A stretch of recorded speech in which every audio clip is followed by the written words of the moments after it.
क्या मृत्यु के बाद पुनर्जन्म मिलता है? जानिए 10 रहस्य। जो जन्मा है वह मरेगा ही, चाहे वह मनुष्य हो, देव हो, पशु या पक्षी, सभी को मरना है। ग्रह और नक्षत्रों की भी आयु निर्धारित है और हमारे इस सूर्य की भी। पुनर्जन्म की धारणा सिर्फ भारत के धर्मों में ही पाई जाती है, जबकि पश्चिम के धर्म इस सिद्धांत को नहीं मानते हैं। परंतु सवाल यह है कि क्या मृत्यु के बाद पुनर्जन्म मिलता है और पुनर्जन्म आखिर होता क्या है? 8 30 सेकंड में अगला जन्म। उपनिषदों के अनुसार एक क्षण के कई भाग कर दीजिए, उससे भी कम समय में आत्मा एक शरीर छोड़ तुरंत दूसरे शरीर को धारण कर लेता है। यह सबसे कम समयावधि है। सबसे ज्यादा समयावधि है 30 सेकंड। है शायद है 30 सेकंड। परंतु पुराणों के अनुसार यह समय लंबा की हो सकता है, 3 दिन, 13 दिन, सवा माह या सवाल साल। इससे ज्यादा जो आत्मा नया शरीर धारण नहीं कर पाती है, वह मुक्ति हेतु धरती पर ही भटकती है। स्वर्गलोक चली जाती है, पितृलोक चली जाती है या अधोलोक में गिरकर समय गुजारती है। 2 प्राणवायु से जुड़ा संबंध। सूक्ष्म शरीर को धारण किए हुए आत्मा का स्थूल शरीर के साथ बार बार संबंध टूटने और बनने को पुनर्जन्म कहते हैं। इसका उत्तर जन्म के उत्तर में ही छिपा हुआ है। दरअसल सूक्ष्म शरीर और स्थूल शरीर के बीच जो प्राणों का संबंध स्थापित है, उसका संबंध टूट जाना ही मृत्यु है और उसका जुड़ जाना ही पुनर्जन्म है। 3 मुक्त जरूरी। ये या कर्म और पुनर्जन्म एक दूसरे से जुड़े हुए हैं। कर्मों के फल के भोग के लिए ही पुनर्जन्म होता है तथा पुनर्जन्म के कारण फिर नए कर्म संग्रहित होते हैं। इस प्रकार पुनर्जन्म के 2 उद्देश्य हैं। आशाना माही अवश्य गए हैं।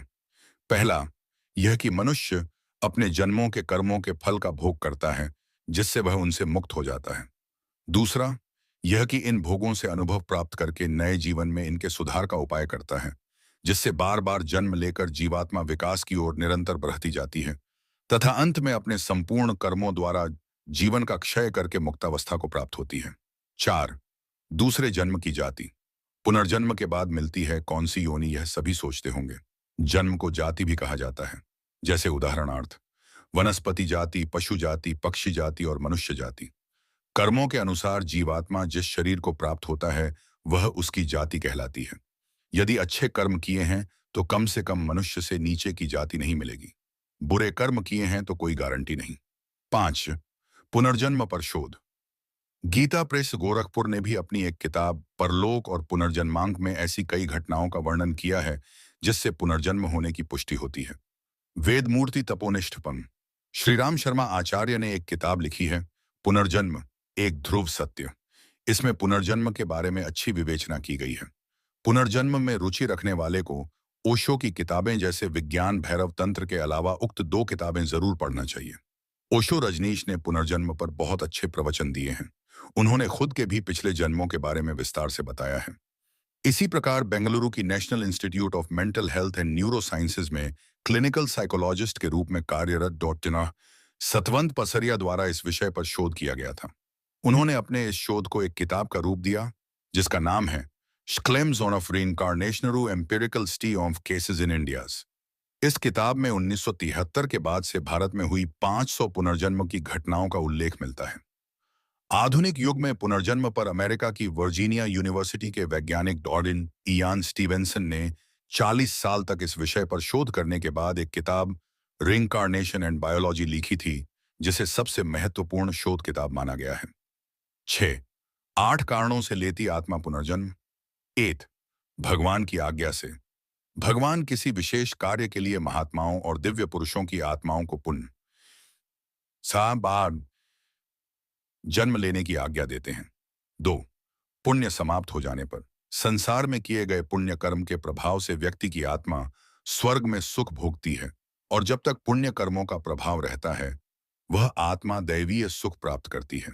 जब पुण्य कर्मों का प्रभाव खत्म हो जाता है तो उसे पुण्य जन्म लेना होता है। 3 पुण्य फल भोगने के लिए। कभी कभी किसी व्यक्ति द्वारा अत्यधिक पुण्य कर्म किए जाते हैं और उसकी मृत्यु हो जाती है। तब उन पुण्य कर्मों का फल भोगने के लिए आत्मा पुण्य जन्म लेती है। 4 पाप का फल भोगने के लिए। 5 बदला लेने के लिए। आत्मा किसी से बदला लेने के लिए पुनर्जन्म लेती है।